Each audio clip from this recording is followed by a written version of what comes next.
Welcome back, friends and colleagues. In this video, I'm going to be showing you how you can turn your game art into stuff like wallpapers to share with players. And if you don't know what a wallpaper is, it's like a desktop background or your phone background is what I'm talking about. It's a little extra something you can give your players so that they're kind of interacting with your game even when they're not playing. And the idea of me making this video is that I make wallpapers for my patrons every month. And this month I'm going to be making one based on Potion Poems, or Witch's Brew, a game that I'm currently making that's kind of like a cozy witch game. And I'm going to walk you through how I'm going to turn my tile set into some kind of digital art piece. So first of all, let's have a look around GB Studio, right? This is the maps that I've got so far, and I'll show you the tile set in Tiled and in GIMP, which is an image editing software that I use very shortly. So basically we have a swamp and we have a forest. It's very basic. There's lots of grass on the ground, there's water, there's some rocks, there's some trees. It's very simple, it's very basic, right? Because it's the start of the game. We also have village area with a building and a bridge and some beehives. And my concept will be to basically make it feel like your background of your desktop or your phone is the game, like you're playing the game. And I also want to put the title of the game maybe written in paths, right? We'll see how it goes. So if you wanted to do something similar, the first thing I would recommend is making a tile set. And you can find them online, but I often find that making my own makes a more unique game that fits what I'm imagining. And you can be inspired by other games. For example, here's some buildings that I was basically copying from. But the trick is that if you are taking from a game that isn't Game Boy and you're turning it into Game Boy, then you're going to be having to make artistic choices that make it different. I recommend trying to make it as different as possible so you're not just blatantly copying. But you can see how here I've kind of translated it into a more simplified version for myself. And in the future, like this is step one, right? This is an iteration. I would make it more unique and special going forward. If we have a look in this one here, this is where I put all the references that I found that I thought looked really cool. And some of them kind of can't be done in Game Boy. If you see here, there's a lot of shadows, and like there's just so many different colors going on in a single 8x8 square that it would be almost impossible to have on the Game Boy. Here's the grid that I would use to like imagine the Game Boy grid, and you can just see that there's a lot of subtle texture that we just can't fit this so much on a Game Boy screen, right? But some of the shapes and things we can take the feeling and the idea, right? So if we actually look at the grid, you can see how things are slotted onto this grid, and we might want to take the same kind of general gist, right? And these other games have similar things where you can be inspired by, for example, I was inspired by the roofs like you saw on the other thing. There's not really, if you really break it down, there's not much to take, but you can be inspired by the colors and the feeling of the scene, right? The story it's telling. And here we have one that's more swamp themed, and you might be able to see how it's directly influenced by this one. And I always try and make it my own, but I'm sure the inspiration will be clear for some people, right? But you can say the same about making games that are inspired by Pokemon and Zelda, right? And here we see like the rocks, the classic. This feels very Pokemon-esque, and this one as well feels extremely Pokemon-esque. And here's another one. It's actually very clear where the squares are in this one, which I admire and I like. But yeah, I recommend finding references, recreating what you can in your own art style with your own color palette, and going where you can with it. And then when you translate it into the Game Boy and then put it into GB Studio, it'll be more like your own. And always remember not to just copy, right? You should be inspired by, but you shouldn't just copy pixel for pixel. You should kind of figure out what they were doing, like where the light sits, for example, and how they were thinking about it. So then you're actually learning and you can recreate the techniques for future things beyond just copying the screenshots that you have, right? You can keep the rules consistent and make the artwork consistent. So on my tileset, I have colored versions and the Game Boy versions, right? And for ease for this, I'm going to be using the colored versions so that we can skip the step of having to recolor all the Game Boy things later on. Because we're making a wallpaper, we're not making a game map. Although it will look like a game map, it's not actually a game map. It will be for digital display purposes. So here I am in Tiled, which is a free map editor, and you can see how this is how I constructed all of my scenes that you saw earlier. This is the actual tile set that has been dragged in, and you can kind of see the secret sauce of how I make scenes. So I make a 4x4 grid of the actual screen size of the Game Boy, and so we can have a player feeling, that they're either in a small area or a big area. And you can also see some of the techniques here where I've had to be smart about color management in GB Studio. So you see the bottom of these trees are all white. But if we have a look inside of GB Studio, you can see that I'm using a specific color palette that recolors the white to the brown of the trees to make it feel like it's, wood and it's actually the forest rather than floating bushes on top of tree trunks. So in Tiled, I'm going to make a new map. So you have to think about what size a wallpaper background will be. And my plan is to make it smaller and then scale it up, because otherwise the pixels will be very small and blurry in the final piece. So if we imagine HD resolution, we're thinking 128, so 1280 pixels by 720 pixels. And the Game Boy screen is 144 tall, so 720 is 5 times bigger than 144. So we need to think about, if we were to make a Game Boy screen size, it would be 144 pixels, but then it would be 256 pixels to reach times 5 to get the 1280 pixels. So let's have a look at how that would look inside Tiled.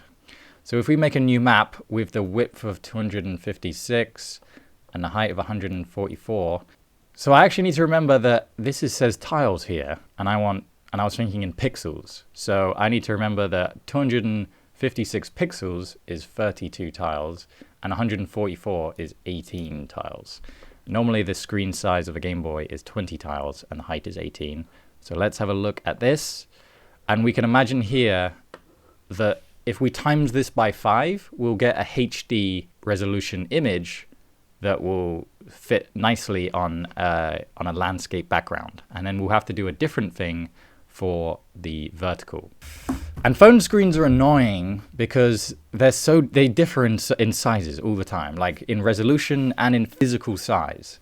Some are wider, some are thinner, some are literally double and they fold, right? So it's more annoying to make a phone screen size. You kind of have to make it bigger than you want it to be and make the focus, the thing in the center, be much smaller than you might want, so that it will fit on every single person's phone screen. So I'm not going to do that in this video. I'm just going to do the landscape version. So because I'm in my project that I've worked in before for Potion Poems or Witch's Brew, I have all of the stuff down here in the very right bottom corner, and I can easily pull in what I want. The best place to start is actually by naming some layers. So let's call this grass, and then we can imagine that we can pull in all of the grass here. So the bucket tool and the random, and this isn't, I want the grass to be very dense. That's what I want. Too dense. And the tip would be to go into your tile set and affect the probability of certain tiles. So I'm going to put this to 7. And then let's go back, have a look again, how it looks. Not quite what I wanted. I think that's actually quite good. Bingo. So this, I believe, is too focused. I would want it to be bigger. So I might double it, or I might times it by 1.5. Let's play around and see what we think. So 27 times 48 feels more like what I was thinking. But this won't be a multiple of 1280 by 720. So we might have to crop it or just live with the fact it's not going to be perfect. So that's a creative choice I've had to make. What I want to do is make it feel like a game map by adding the trees around the edges. So just like the tree leaves. So I'm going to do the long, arduous job of pasting all of these bushes around the edges of the screen.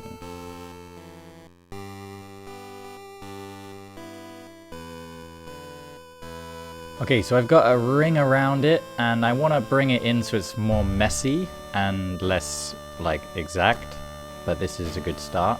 I've had to edit the tileset so that there's nothing behind this bush bit here, so that we can have the trunks actually be behind them. It was too, gamified for me to make it perfect, but I'm thinking this is coming along good. I want now to try and write potion poems in the floor, or on the floor, so we can kind of like brand it, So let's see how we can do that. So this might be where I find out again that I've done it at the wrong scale, but let's see what we can do. But yeah, this feels like it's the wrong scale. So maybe it's time to up the size again, but this time, we're working with more information, so it's good. Right, now let's see if we can write potion poems in the ground.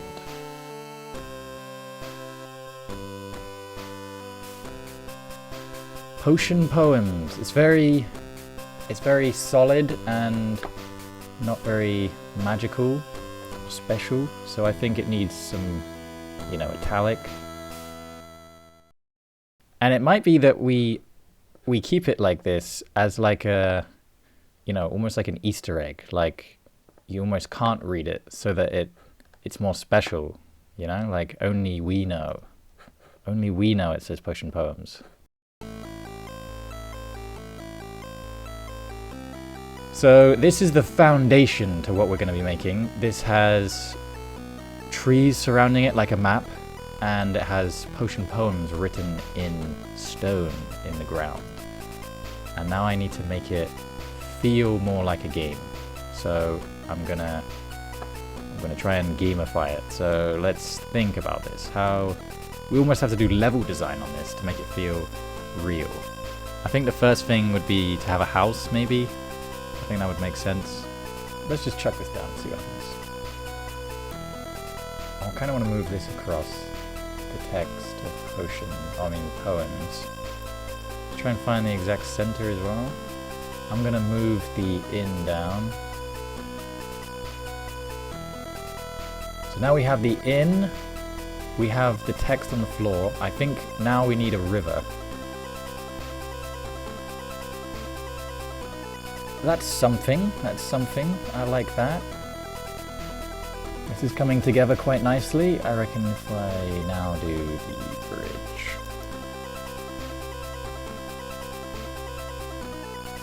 That's something. Obviously the colors do not match whatsoever, but that kind of brings a balance to the image, I reckon. And now I need to think about what to do over here.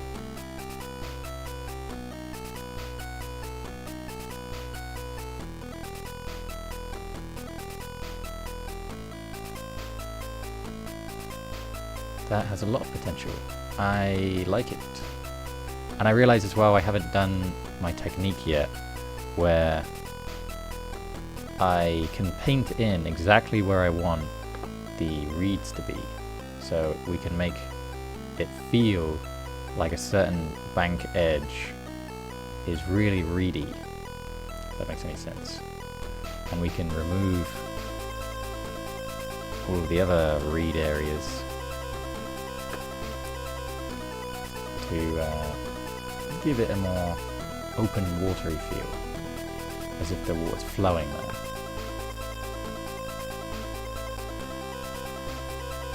See, this is why I love level design, right? This is we're telling a story of like how the river flows and how people move or whatever, and like how the trees grow. We're telling a story that informs the world we're in. Even with a limited tile set, we're still doing this, and it's really fun. This is design at its best for me. So I'm gonna take this block out and clean up the trees.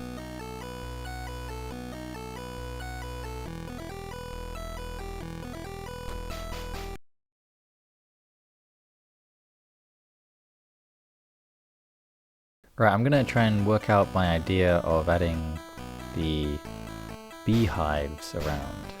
What I liked about doing them in the game is that they were always next to bushes. Like, you can imagine the bees like bushes, I guess.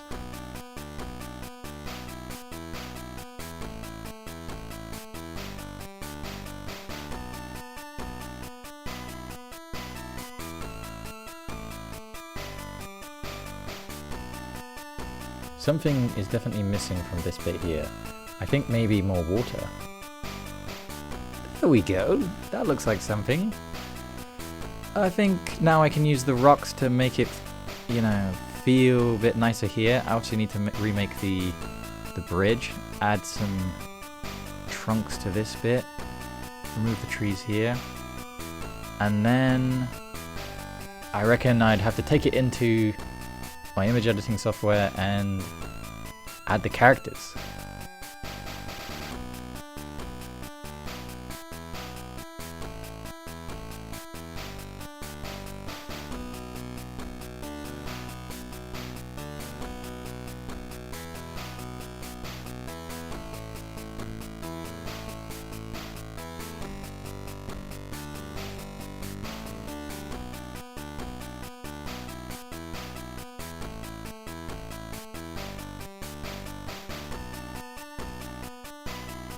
Okay, so one of the last things I need to do is make the bridge, and then I reckon it's done.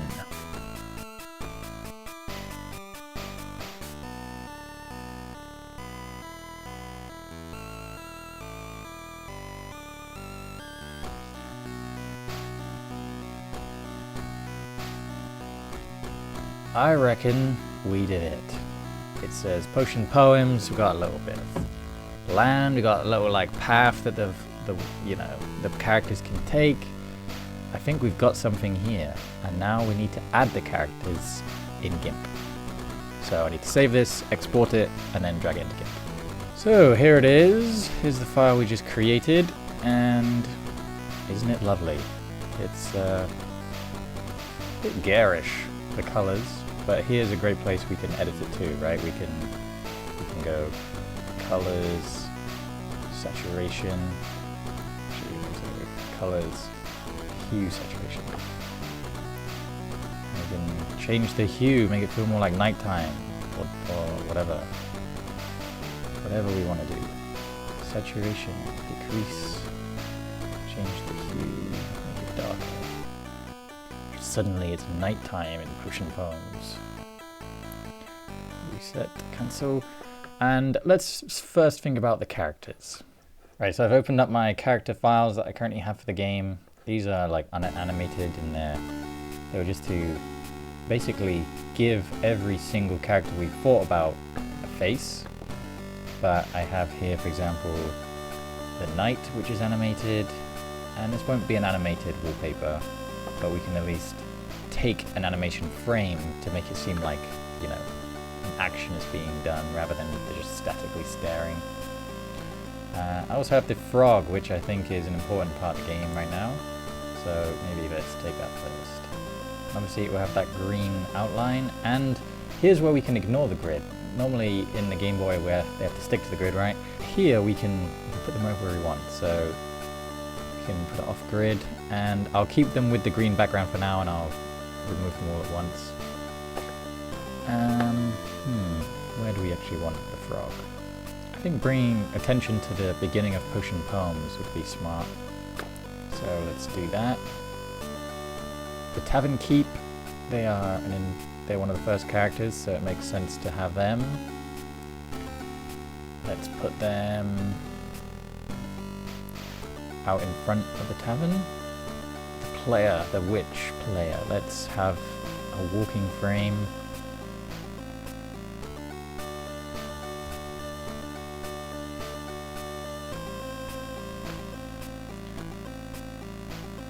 It's kind of maybe having them coming into the scene right here. And then finally, the knight. I kind of want them walking off into, maybe into frame as well, across the bridge possibly.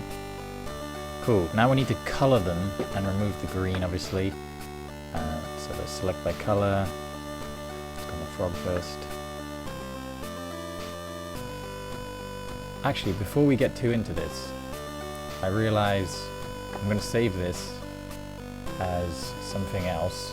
Actually, that's fine. Because I realize at the top right here, there's a bit we've done wrong. So I'm going to go back into tiled and fix that. Bingo. So now I'm going to take all of the darkest of dark colors. Let's see. Let's increase the threshold. Nope. Too many. There we go. And then I'm going to color pick this purple and I'm going to paint it as everything. So then the blacks have a consistently not perfect black, and it will mean that the sprites, if they do have a perfect black, will stand out over them.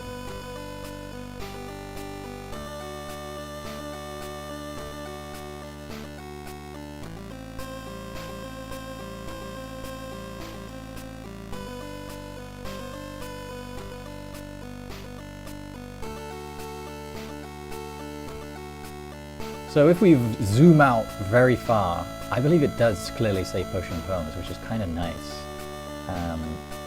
It's abstract and real. Like, there's elements of both. We have a little frog, there's beehives around, there's a knight coming in, we're moving around. There's a tavern, some water. I think this is very nice. I think our last step would be to maybe change the colors like I did in the beginning. Might be a bit extreme, but it feels like nighttime. It feels spooky, and the characters pop a bit more, you know? I'm gonna use that. The technique is as well is to make a duplicate, because this isn't Photoshop. It doesn't. The adjustments layer, their layers, they're not separate. But now we can see the difference we just made with that. So this is very like, this is a boring bright game or just a fine game. And then this is a creepy, spooky night game. Haha, I don't know how best to describe it, but I feel like we've created something here. We found something interesting. Obviously the Game Boy Color might not be able to display it perfectly, like if we were to take these colors. However, I think it might be worth trying, you know? Love it. So now this is done, I need to scale it up to fit the HD size, and it won't be perfect, but it'll be fine. And then I need to make a vertical one, so yeah. So thank you for joining me for this lovely art experience. I hope you learned something. I hope this has given you something that you can do if you want to experiment with the tile set you've made in your game, and consider playing with the colors like I did at the end there, so that you can find a new feeling for your game. But yeah, I'll put my patrons up on the screen right now. Thank you so much to you guys. You guys are the absolute best. Remember to like the video if you like the video, subscribe if you haven't already. Let me know what you thought of this video and what you want to see in the next one, and I'll see you then. Bye-bye.